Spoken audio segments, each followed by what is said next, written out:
Paix et joie, bien-aimés, amis de Jésus. Ce matin, nous sommes rassemblés au nom du Père et du Fils et du Saint-Esprit. Amen. Alors, bien-aimés, en ce vendredi matin, le Seigneur nous fait la grâce de nous tenir dans sa présence.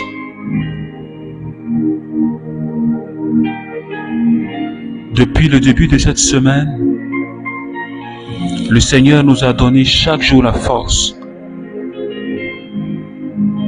à nous réveiller tôt le matin et à bénir son nom. Chaque jour de cette semaine, le Seigneur nous accorde la grâce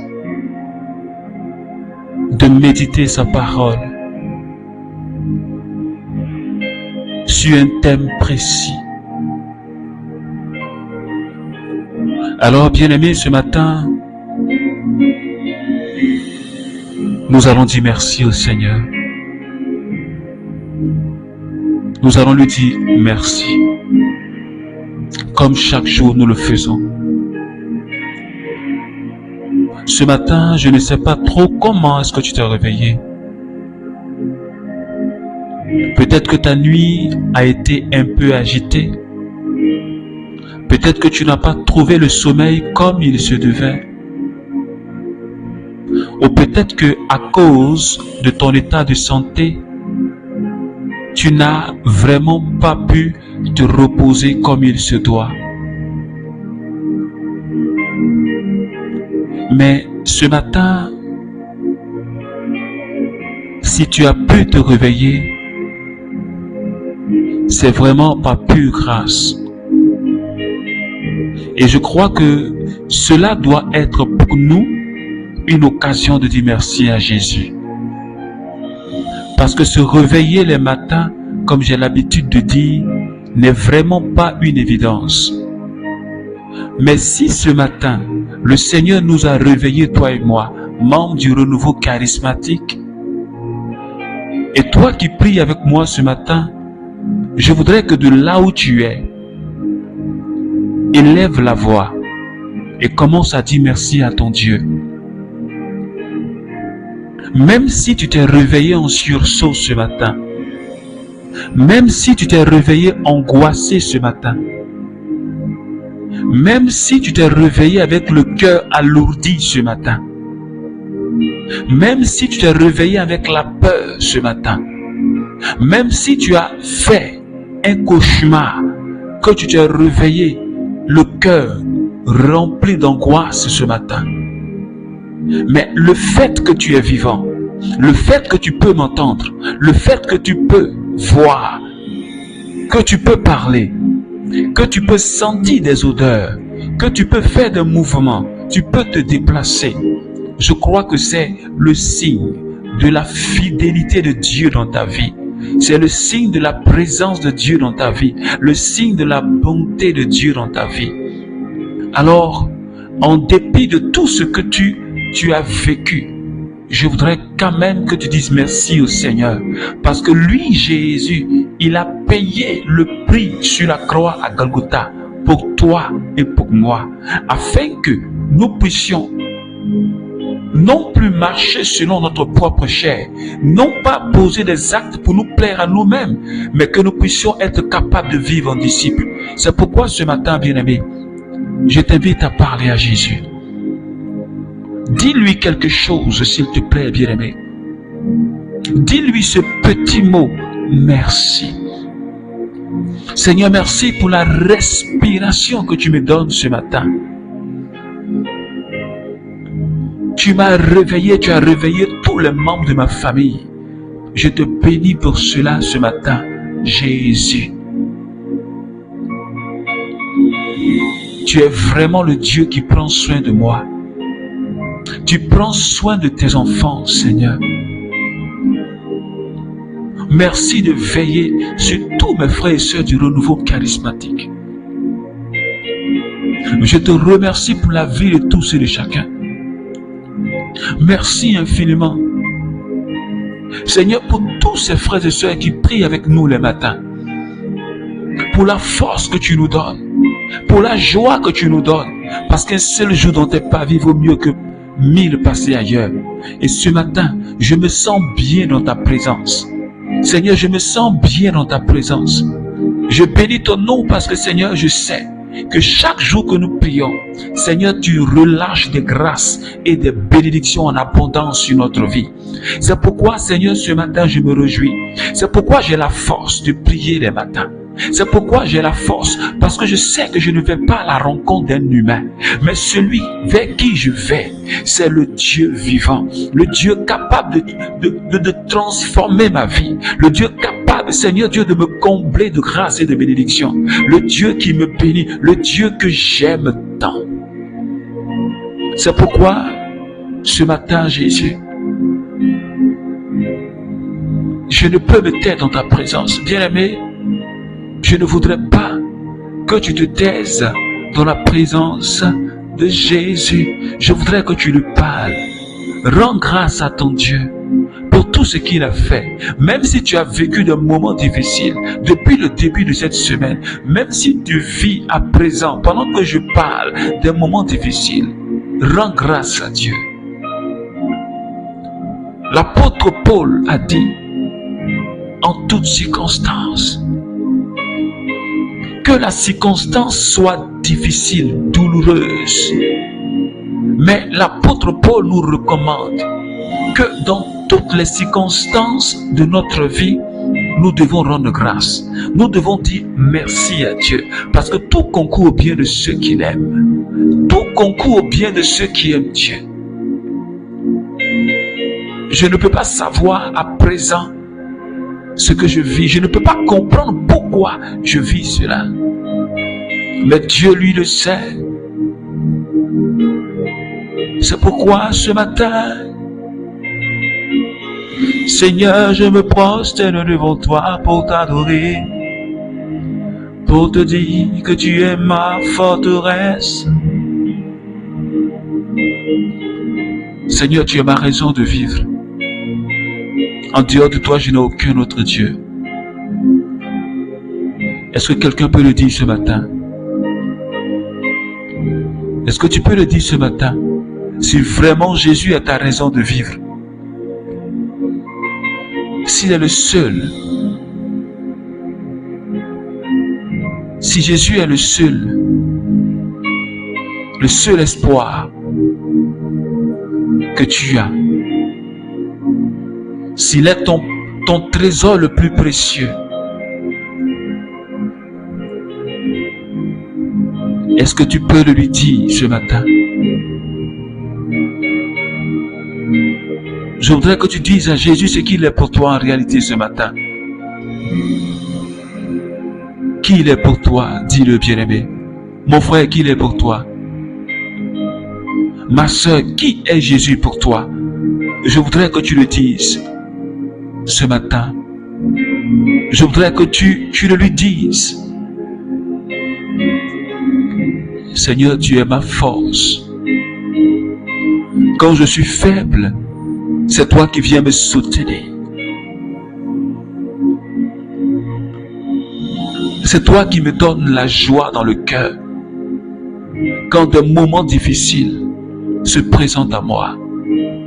C'est toi qui me libères de toute forme d'angoisse. Tes paroles sont vraiment esprit et vie. Oh, Saliondala Kashkanta. Lebroloko Salikanta. Lebreskinta la prolokos canta. Colabreleos quinto lo prolokos sata.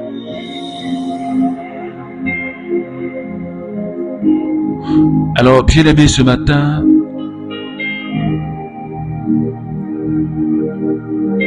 je voudrais juste que tu tournes ton regard vers une personne. une merveilleuse personne, une douce personne. Cette personne qui est capable de nous conduire dans la vérité. Cette personne qui est capable de communiquer l'onction. Cette personne qui est capable de te communiquer la vie de Dieu, l'amour de Dieu.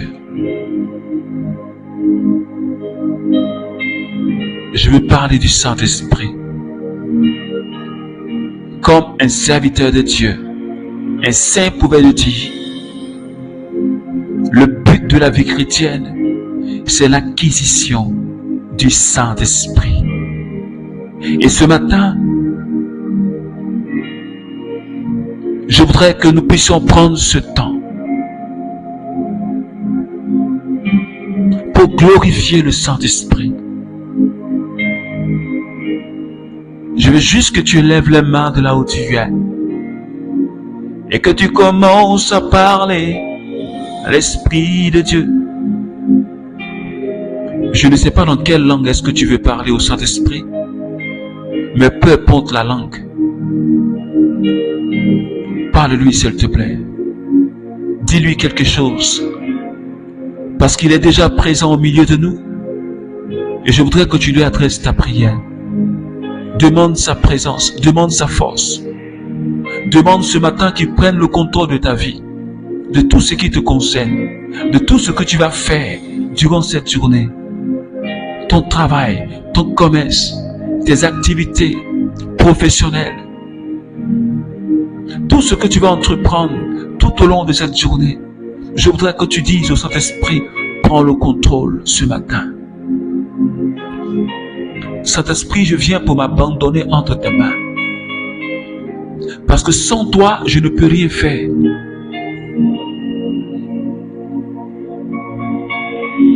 Sans toi, je ne peux pas parler de Jésus à quelqu'un.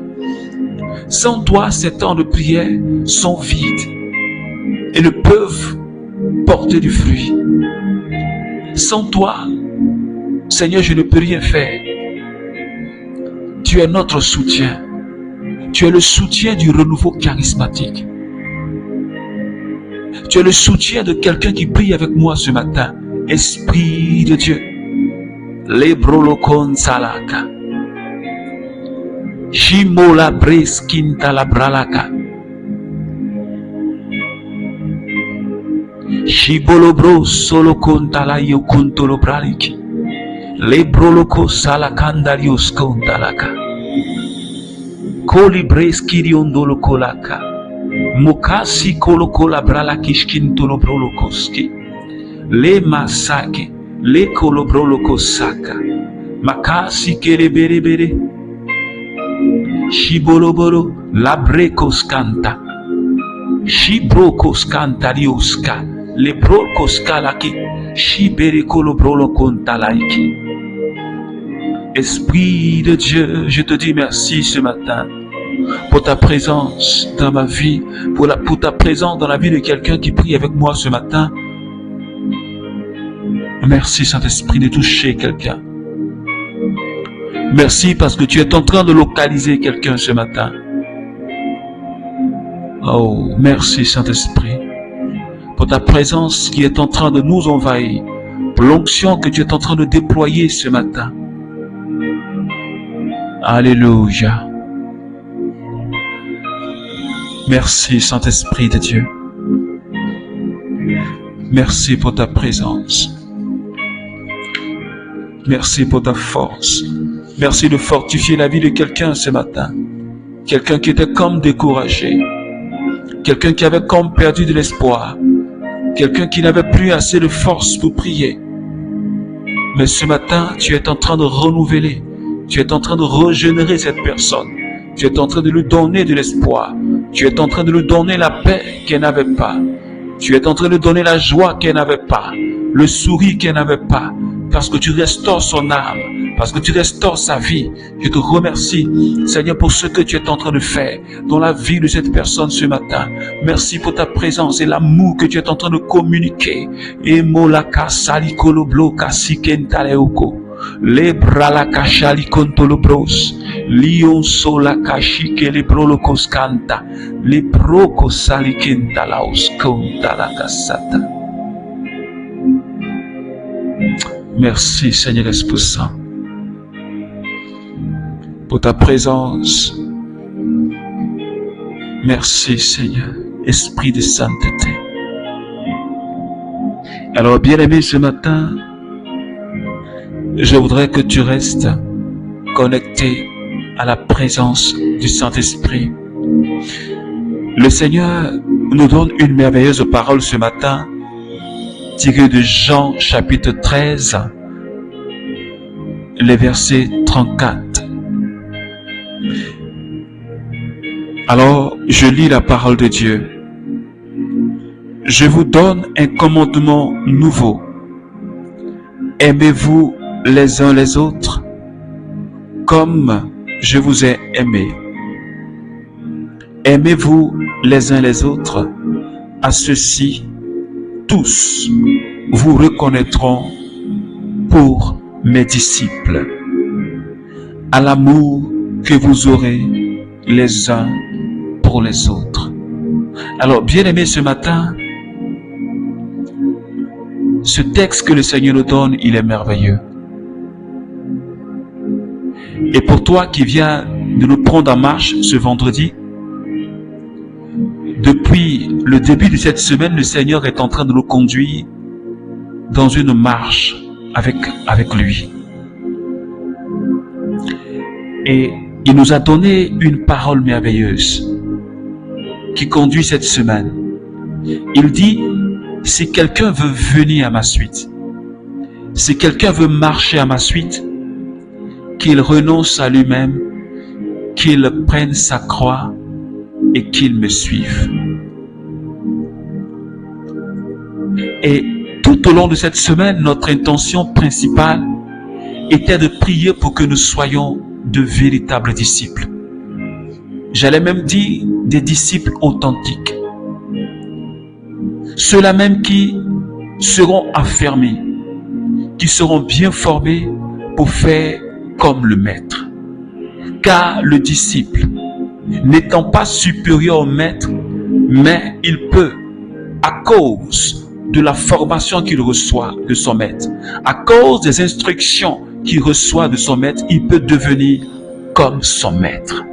Et Jésus nous appelle, toi et moi, à devenir comme lui, à faire comme lui, à l'imiter. Et ce matin, bien-aimés, le Seigneur nous parle de ce qui doit aussi caractériser le disciple, son disciple. Il dit à ses apôtres, vous devez vous aimer les uns les autres. Vous devez vous aimer les uns les autres. Parce que c'est par l'amour que vous aurez les uns pour les autres.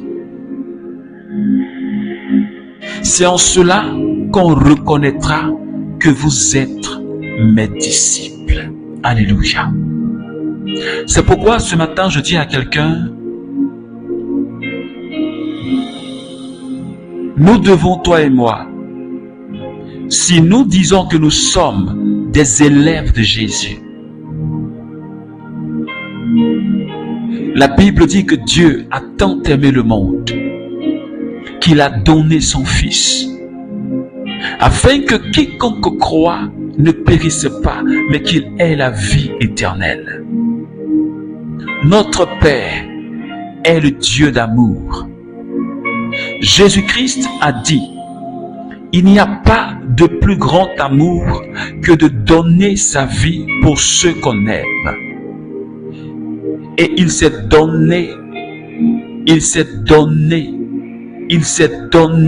à Golgotha, il s'est donné en sacrifice pour que toi et moi, ce matin, nous soyons là pour le glorifier, pour l'adorer, pour l'écouter.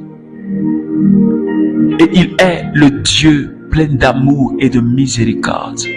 C'est pourquoi, bien-aimé, étant donné que toi et moi, nous sommes appelés à imiter le Père, nous sommes appelés à imiter le Fils, nous sommes appelés à imiter le Saint-Esprit, parce que lui-même, il est l'esprit d'amour. Et c'est lui qui a répandu dans notre cœur l'amour de Dieu. C'est pourquoi toi et moi, nous ne devons pas être en déphasage avec les trois personnes de la très sainte Trinité. On doit pouvoir aimer notre prochain. C'est ce qui doit nous caractériser. Et l'apôtre Paul, dans sa lettre aux Corinthiens, chapitre 13, parlant de l'hymne à la charité, il dit quelque chose d'important. Je peux prophétiser, je peux prier pour les malades seront guéris. Je peux même me dépouiller totalement, donner tous mes biens aux pauvres. Je peux même me livrer aux flammes.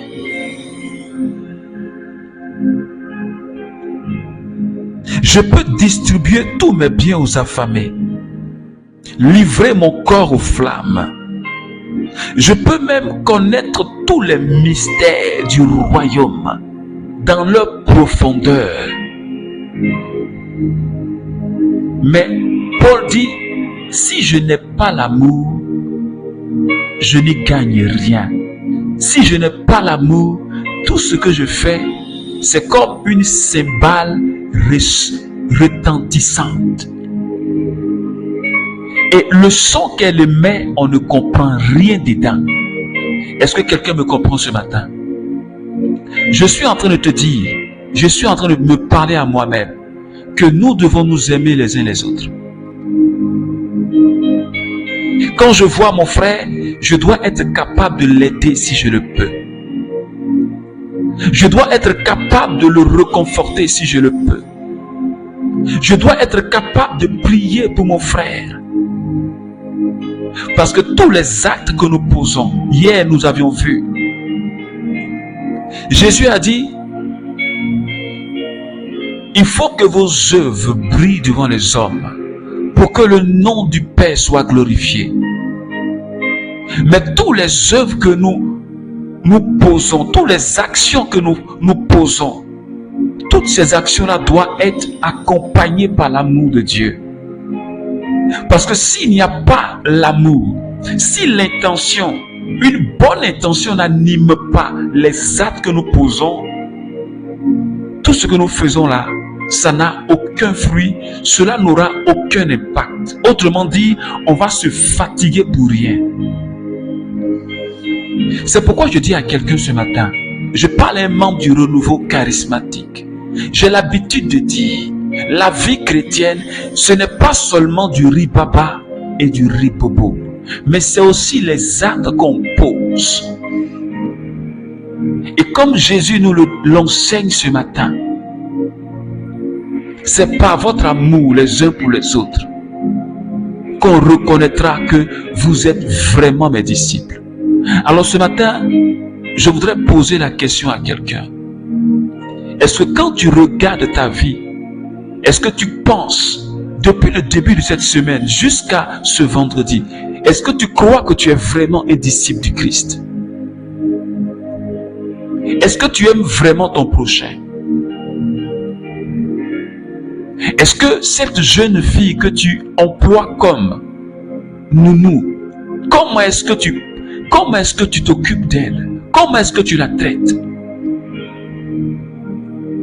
Cette jeune dame qui dans ta maison entretient la maison quand tu n'es pas là et que toi tu appelles servante, comment est-ce que tu la traites, bien-aimé?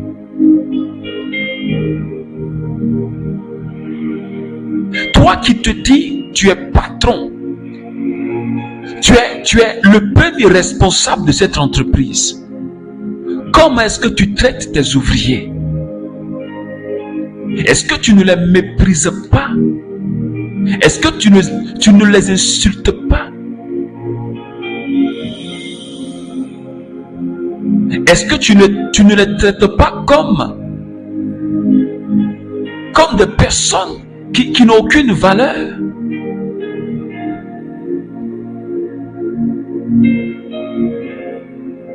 Comment est-ce que tu te comportes envers ton prochain aujourd'hui? Comment est-ce que tu traites ton épouse et ton époux dans ta maison? Comment est-ce que tu traites tes enfants à la maison?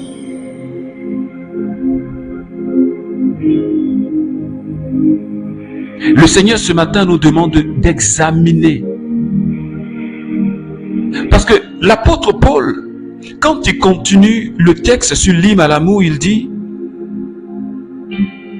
l'amour est patient. L'amour n'est pas jaloux. L'amour ne s'enfle pas d'orgueil. L'amour ne fait pas des choses honteuses. L'amour ne cherche pas son intérêt. L'amour ne s'irrite pas. L'amour ne se moque pas de son prochain. L'amour ne fait pas du mal à son prochain.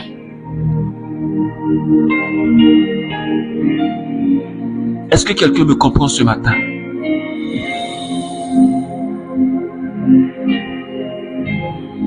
Je veux ce matin que tu examines ta vie. Quels sont tes sentiments réels devant Dieu envers cette personne-là? Le plus souvent, à qui tu dis, mais je n'aime pas sa tête. Comment est-ce qu'on peut dire à quelqu'un, je n'aime pas sa tête? Jésus a dit, aimez même vos ennemis, ceux qui vous persécutent. Jésus dit, il faut les aimer. Quel regard est-ce que tu as sur ton patron? Quelle que soit la pression, et quelle que soit, j'allais même dire les injures. Comment est-ce que tu le reçois? Comment est-ce que tu le regardes? Cette personne qui te persécute. Et pourtant Jésus a dit, priez pour vos ennemis.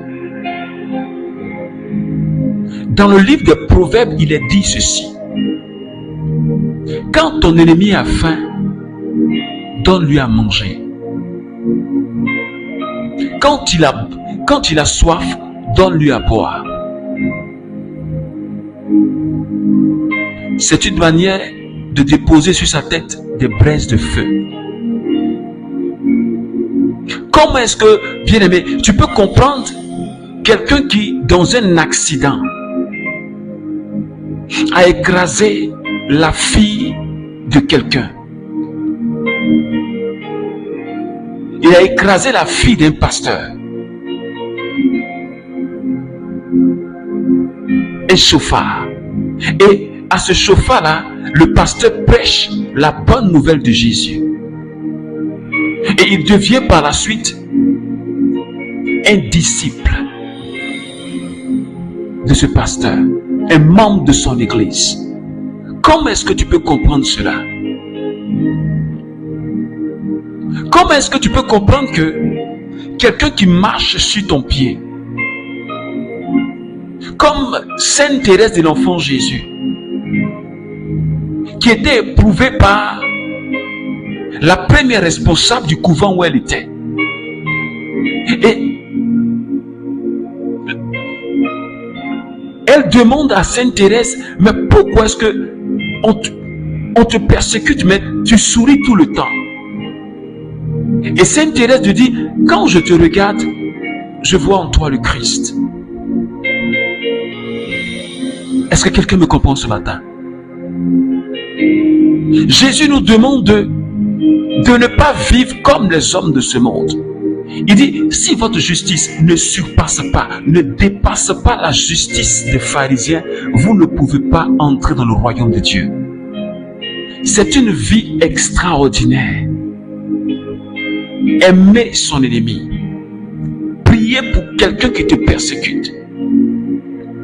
Si tu n'es pas disciple, et si tu n'es pas animé de l'Esprit de Dieu, si tu n'es pas animé de l'amour de Dieu, tu ne peux pas poser de tels actes.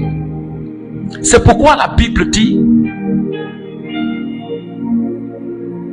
la sagesse de Dieu, c'est comme la folie aux yeux des hommes. La sagesse de Dieu, c'est comme la folie. Et vivre en disciple, on peut même te traiter de fou. Parce que tu fais des choses qui sortent de l'ordinaire. Personne ne va te conseiller d'aimer dans ce monde-là quelqu'un qui te veut du mal. Personne.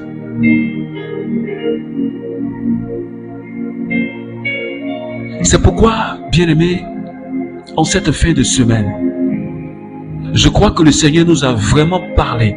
Il nous a dit beaucoup de choses depuis le début de cette semaine.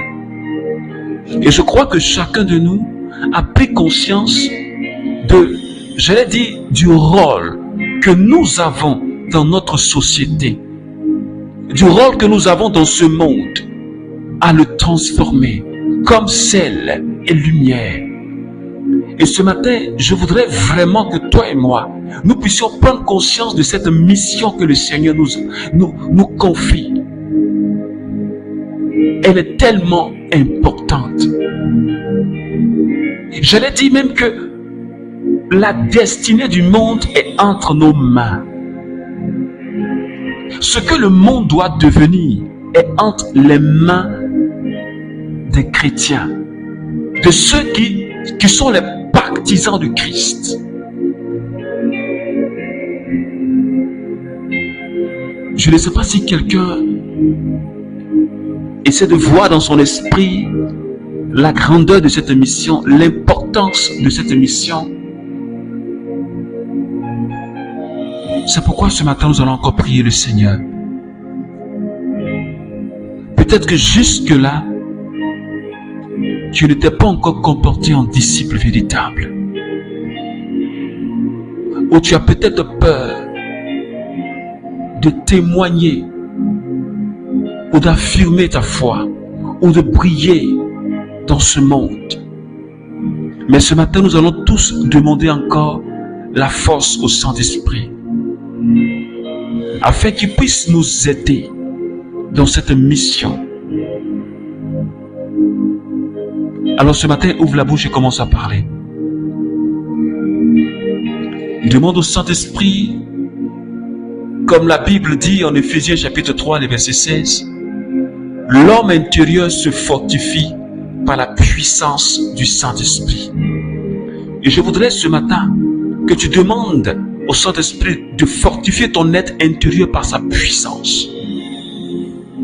Élève la voix et commence à parler. Saint-Esprit, ce matin, je ne peux pas être un véritable disciple sans avoir été intérieurement fortifié par ta puissance. C'est pourquoi ce matin, je lève les mains vers toi. Seigneur, répands sur moi ta puissance, comme tu l'as fait le jour de la Pentecôte.